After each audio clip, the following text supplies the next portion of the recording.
Hi, I'm Stephanie Sage, President and CEO of Sage Restoration. Today, my spotlight interviewee is a special friend of mine, Kandy Meehan. She owns home rental services. Kandy and I go way back before I even got into business. Way back in the day.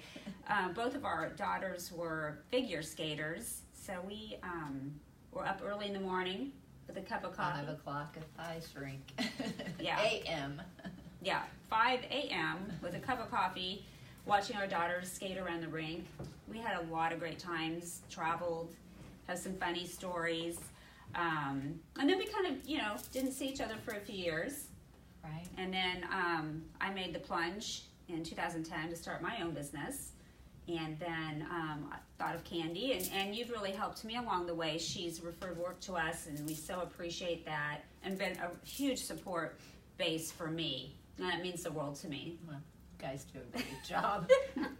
Well, and I have your cell phone number. Yeah, she has my number. So you've been in business 29 years. 29 years this Saturday. Wow. Yeah. That's exciting. A couple of days. Yeah, just a couple. So how did you, what was your first career that you were in, and then how did you start home rental?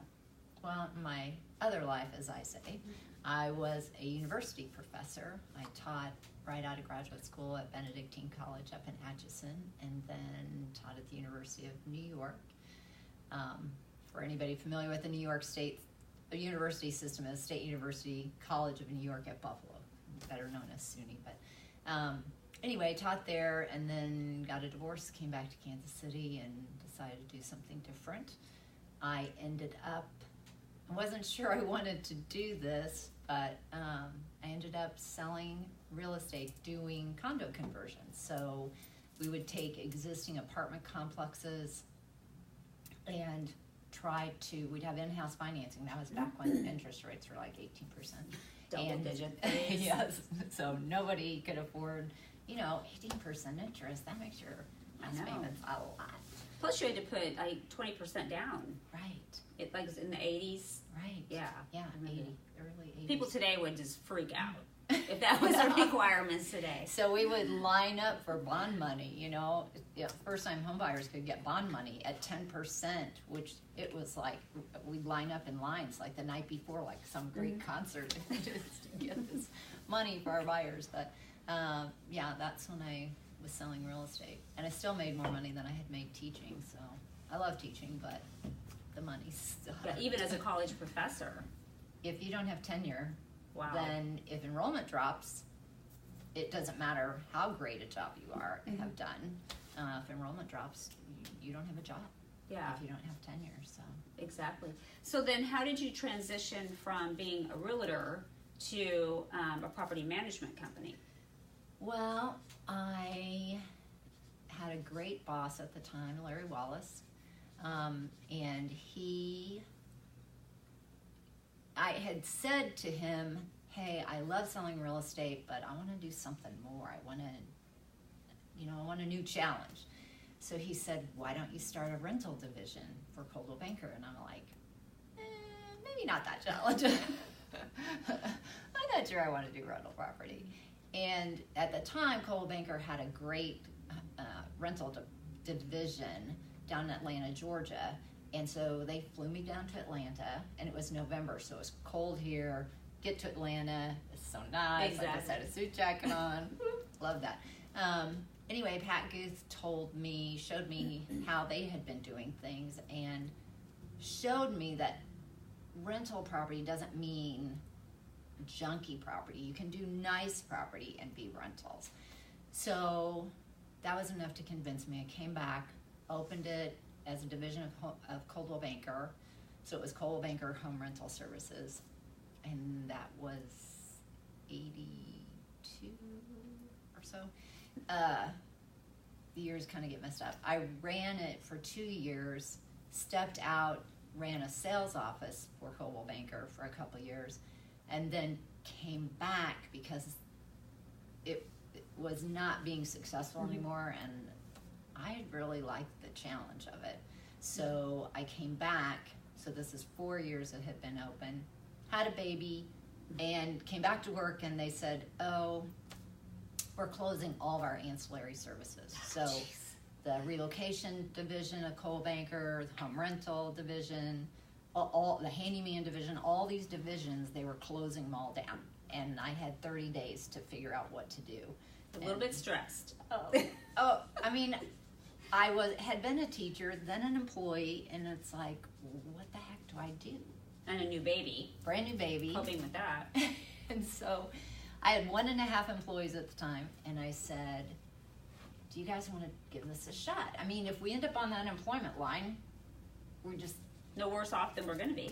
Right. And they said, yeah, let's go for it. Well, this is before there were fax machines, but there was no internet. We couldn't email documents and do all that. And no DocuSign. Yeah, no DocuSign. No emails. So we were hand typing these agreements on a typewriter.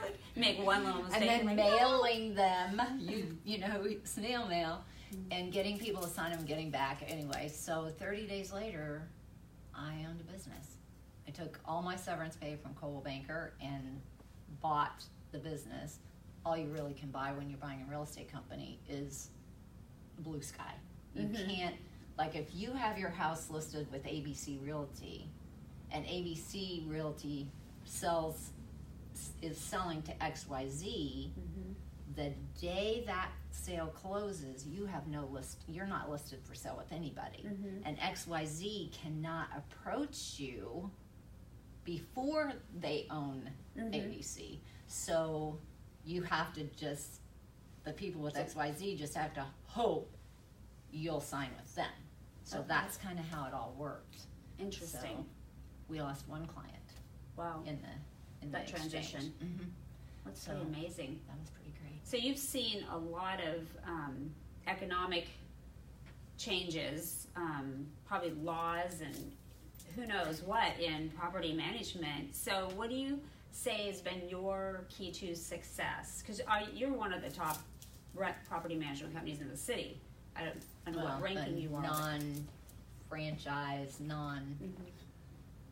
independent. Locally owned, yes, independent, not some part of a big conglomerate, big box store, as they say.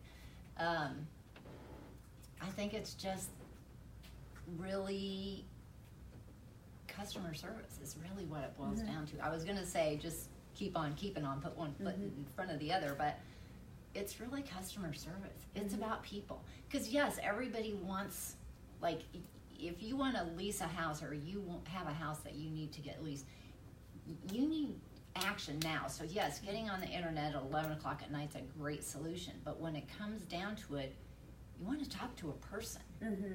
You don't want to talk to an answering machine or you can get a lot out from the internet, but you want a person. You want to say, hey, can I have my 2 big dogs? Or, or somebody who's going to listen to your needs. What are you really looking for? What type of house? To sort it out. Yeah. Yes, you can look at all the pictures on the internet. There are hundreds of them, but to really, when you make a call to any place, don't you want to?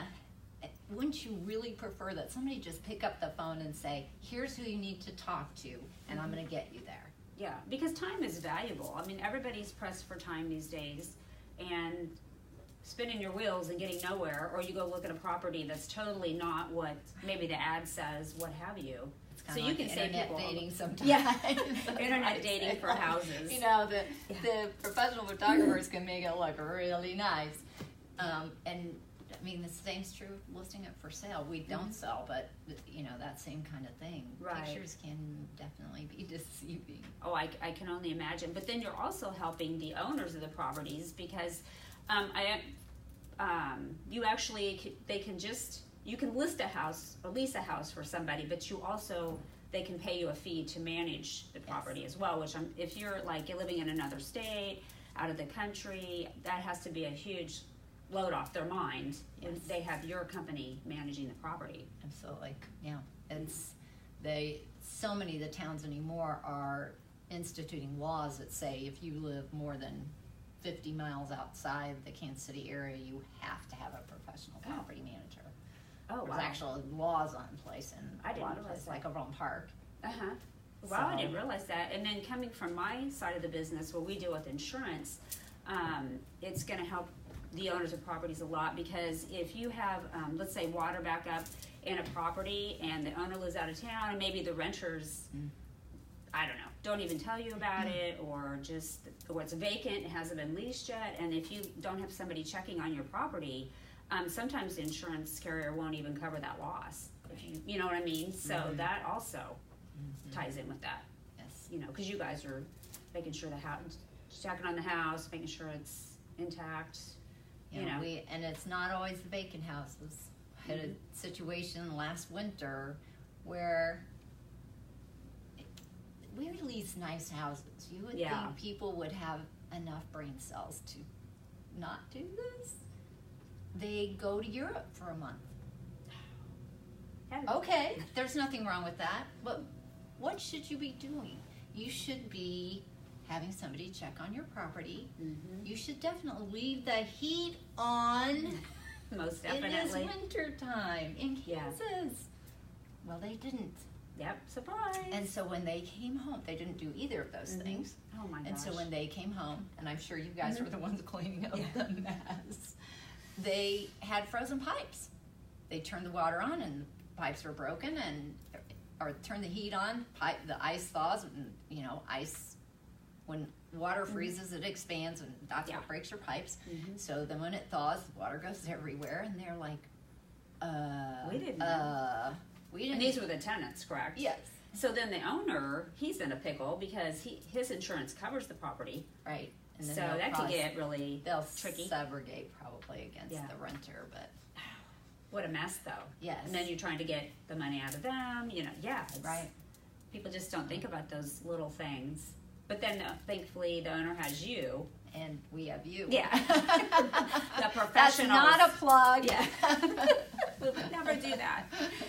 Yeah, but that's why it's important to hire a professional. I mean, in our business, we see people try to do the cleanup themselves. And, they don't have the right equipment, they don't have the right training, the knowledge, what have you. And then next thing you know, they've got mold growing, which, the insurance is not going to pay for. Physically dangerous. Yeah. So you can't mess around with that stuff. Exactly. But then you're the professional who can, guide the owner into what needs to be done and why, and just make sure their property is well cared for and maintained. Most definitely. So, what do you think your key to success then? You said just really your over-the-top service. Yeah, I do. I think it's really getting to know our clients and our renters and the properties. I just think it's that more hands-on, personal relationships. Yeah, I because you can get so much more done, and you can solve any problems, because stuff's gonna happen. These are houses and people. Exactly. Hot water tanks are gonna quit. Dishwashers are gonna quit. Pipes are gonna freeze. It's just gonna happen. Yeah. So, the example I give to my employees when they're first starting is, let's say you have a quick temper, okay, and you've been on a long international flight. I know its longest one is 19 hours. Can you imagine spending 19 hours on a plane? No. Oh my gosh. Anyway, so you had a long flight and your suitcase doesn't arrive with you. And you have a short fuse, remember? So you are furious. Well, other people's luggage also didn't arrive, so the line, you have to wait a little bit to get to the person to talk to them about, where's my suitcase? And so your anger's growing, and you get to the front of the line finally, and you are going to let this airline personnel have it, and you realize it's your niece standing there. Oh, wow. Your brother's daughter is standing there. You don't even know she worked for that airline. That would be really random. How would that change your perspective? Like how? Well, you'd be in shock, but then you would tone it down because exactly. Yeah, exactly. You're not going to let the F word fly at your niece. tell your brother, tell your mother. You know? Exactly. Then you're in big trouble. I just think that having that personal connection, really knowing people and in a sincere way. And just the trust factor, that they know you're going to take care of it. Because we've had things go sideways on a job, because it happens. Yes. And people you can and property, so. Yeah, and properties can be, it's usually somebody's biggest asset, and it's their home, etc. But we haven't had anything we can't fix. Right. But, you know, I know that when I have you or realtors or whoever call us, you know I'm always like, don't I always take care of it? We'll make it right. It's all good, you know, but it's that, and they know that because they've worked with you. Right. So it's that trust goes a long ways. Yes. And that integrity, and they know that you're an honest, stand-up company. Says a lot. I just think it's important. Because I'm sure in property management service. you get some kind of shadier kind of property management companies sometimes, maybe. Well, or just, you have some of that. Usually, if something's going south on a property management company, it's not like an embezzlement, intentional kind of bad thing. It's usually life circumstances, and then things kind of spiral out of control. But it's the thing to me now are the big box property managers, where you just have not that this is wrong, it's just different. You have an employee you may be calling with a hot water problem, and the phone rings in Minneapolis or wherever, Oklahoma City or wherever, and it's a person making $10 an hour or $12 an hour, and that person, it's on a phone bank. So tomorrow you might call and say, well, I was talking to Joe yesterday. Can I talk to Joe? No, he's on another line. I'm Mary. And I don't know. Right. Yeah, it's just calling into a call center versus, a live person, and let alone possibly even the owner of the company. Or you have trained associates that have been with you for years, that are actually property managers that know how to handle these situations. We had this just happened 2 days ago. It's an owner who's been with us for 7, 8 years. When they moved to France, he was very ill, and she is from France, and the intent was he knew he was probably going to die, and so he wanted to get her home so that when that happened, she would be surrounded by people who love her and that she knew, and familiar surroundings. So that's exactly how it played out. Wow. He has been dead 5 years ago, 5 years to the day, 2 days ago. And his wife called us, and she's very distraught, and of course she speaks really quickly and an accent. Very French. Yeah. And we all know what's going on, because it happens every now and again where she calls and she's just like, I don't understand. But I can tell you, everybody on my staff knows who that is when that caller ID comes in. They know her circumstances. They know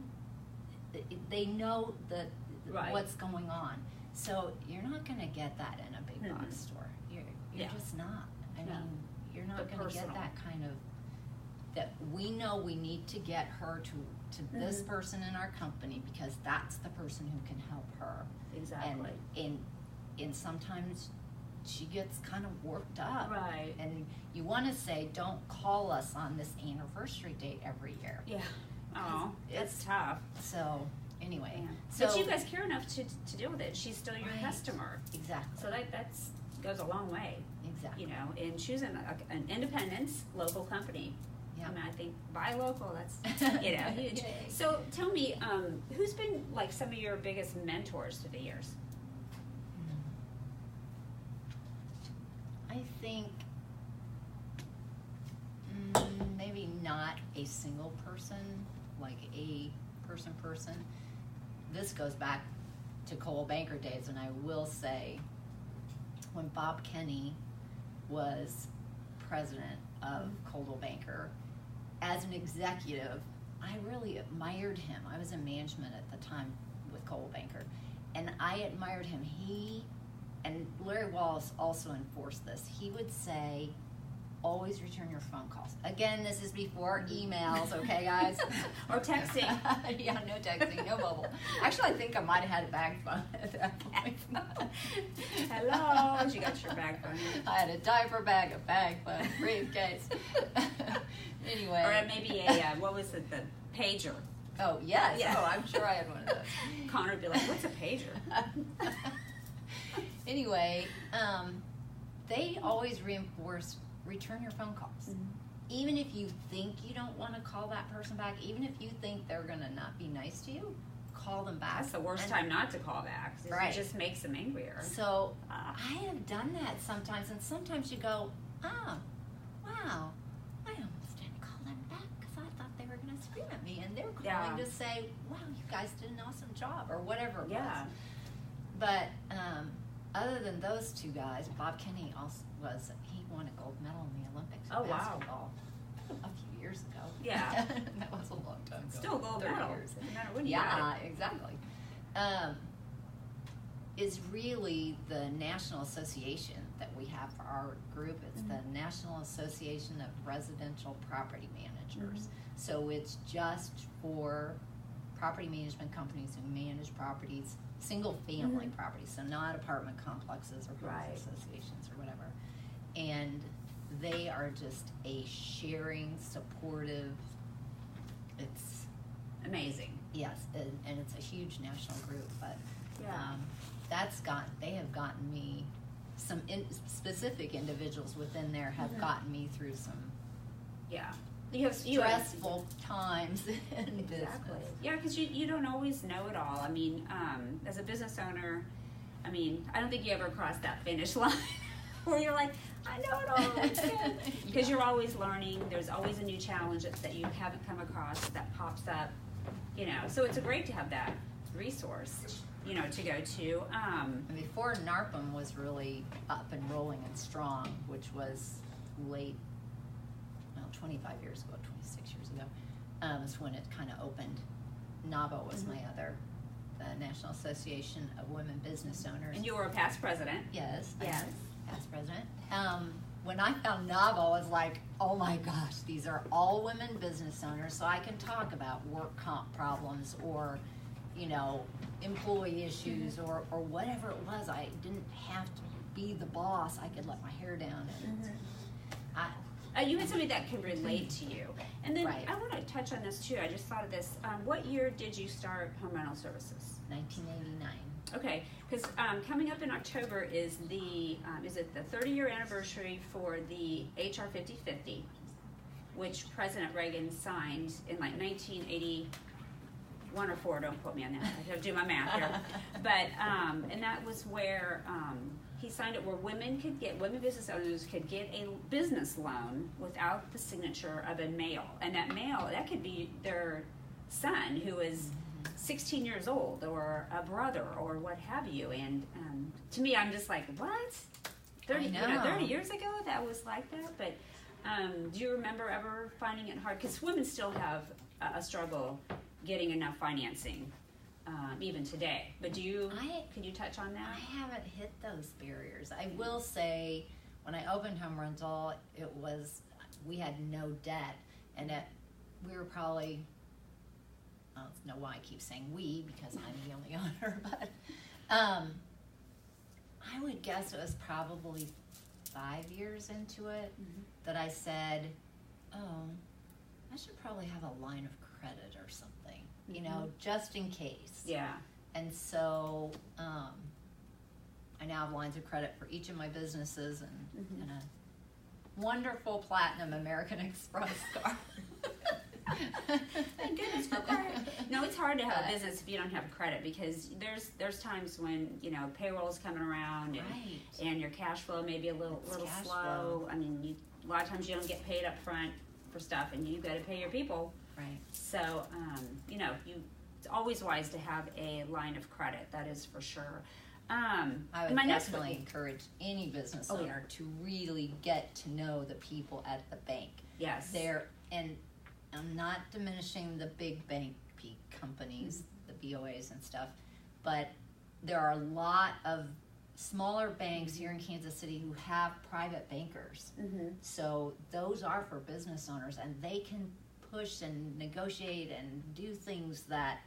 Well, they're more geared towards small business because they'll look at other things than just your financials. Like, in fact, we have a line of credit with a Bank of Labor, Brotherhood Bank. They've been really good to us because they do more of a small town, think outside the box type of lending. I'm not speaking for their lending guidelines, but you know, with us, they're more to say, are these people going to make their payments? Are they, you know what I mean? And they look at financials too. But they were really easy to work with, and they helped us get our first official line of credit. And it's good to have. You never know. Yes, we definitely have one. I mean, I don't even know how people. I mean, I've heard of business owners that don't even have credit cards, and I'm like, oh Lord. I mean, I don't think you could do that anymore with the internet and stuff. I mean, even ordering office supplies and stuff. That would be crazy. Send you a bill. Yeah, I don't know. It would be. I don't even know how you would function. I don't know. It would be a little archaic. So, and you know, my next question was, how have you helped other women? And I would tell you that you have been so supportive of me. Kandy, like I said, you started using our services out of the gate once I told you that I was starting business, and then you have nominated me for 2 awards that I've gotten. And one, yes, 25 under 25. That was so much fun. And then most recently is the Women Who Mean Business. That was just, I don't know. To me, that was hitting a home run big time to get into that league of women. And Kandy is a woman who means, you're not supposed to say me. Women Who Mean Business alumni. What year did you, were you an honoree? 82 maybe? I'm not 100% certain. Yeah. It's been a couple of days. Yeah, a couple of days. But I'm excited that you're going to be there at the luncheon. Yes. It means so much to me. And it's an awesome group of people. So that's a nice mix of women who do own their businesses and just women in business. Right. Business professionals. And actually, it's kind of geared, it's shifted more towards more corporate and then charitable companies versus small business owners. It's kind of a trend that I think's been in the recent years. I agree. So, but they seem to be really supportive of each other, and I'm really looking forward to get to know the other ladies. And it's a great group. Yeah. So hopefully I'll work that. Do you have a favorite quote or somebody that you just really admire? You know, I told Stephanie not to ask me that question because my favorite quote is a quote from Thoreau that I can never remember the whole thing. So I will tell you what it's. I actually have it in calligraphy. Did I do that anymore? I have it calligraphy in my workout room, and I looked at it this morning and I thought, I'm never going to remember this whole thing. But it starts out, if one advances confidently in the direction of one's dreams, and then there's a part that I can never remember. He will be met with success in uncommon hours. That's Thoreau. So that's my fave. Yeah, it's always good to have a favorite. I don't know if I can hone any down. I love quotes in general. And Barbara Corcoran's probably one of my favorite entrepreneurs. I love her quotes because she's just, out there and I don't know. Very successful. Yeah, so I like her a lot. Let's see, you've given several tips. So, get a line of credit, working capital, get to know your banker, find a banker that works well with small businesses, and focus on your customer service. I'm going to throw one more thing in, and I know we're getting close on time, but one more thing is, and I just started doing this 22 days ago, but I started using an app and learning how to meditate. 10 minutes a day, starts out 3 minutes. That's good, because for a week or so, that's really all in my brain, like you're just going, when's it done? But now I'm up to 10 minutes, and I think it really helps you stay mindful, stay in the present moment, and it clears your head so things somehow get organized better than making 5,000 lists like I'm used to doing. Yeah, I'm a list and trying to hold it in my brain and then make the list. Or I wake up at night, like I can't go back to sleep unless I write it down, because I'm always afraid, I won't remember that in the morning. Right. So you can, I'm not trying to push any particular app, but the one I'm on, you can try it for 10 days for free. what have you got to lose? Exactly. A clear mind So, is a lot to gain. I am loving it. I am loving it. I am loving it. Yeah, I'm going to give it a try because as an entrepreneur or business owner, you're wearing so many hats throughout the day. Exactly. And we were just talking about how, you know, women tend to be better multitaskers than men, but then in general, what your research is what this meditation told you, really none of us are good multitaskers because your brain just doesn't really. It's totally like your brain on drugs. Yeah. That's what the research shows. Oh, what's the name of the app? Headspace. Headspace. And the guy that does the basic meditations, that's as far as I've gotten so far, is British, and it's just nice to have that. I enjoy that accent, and yeah, so helps you meditate. Well, gosh, thank you so much for coming on my little show. We love Sage. They do. Not that I'm trying to plug Stephanie and Sage, but they do an awesome job. How they get on the phone 24 hours a day to take care of, what do you call it, blood, guts, and fire or something? Yeah, I don't blood, know. guts, and all fire. All the icky things that you don't want to handle. The down and dirty cleanups. Nothing is too tough for Sage. I can't even say my own company anymore. Sage. Yeah, we do some crazy jobs. But anyway, thank you so much, and I look forward to having you sit at our table at the luncheon, and it's going to be awesome. Yeah, and you're going to get your big award and walk across the stage. I know. I'm trying not to. I'm sure everybody's a little bit nervous. Yeah, carrying your little award. So anyway, well, thank you for anybody that's tuned in, and if you have houses that you need to get rented out, call. Yeah. Call Home Rental Services. All right, thank you.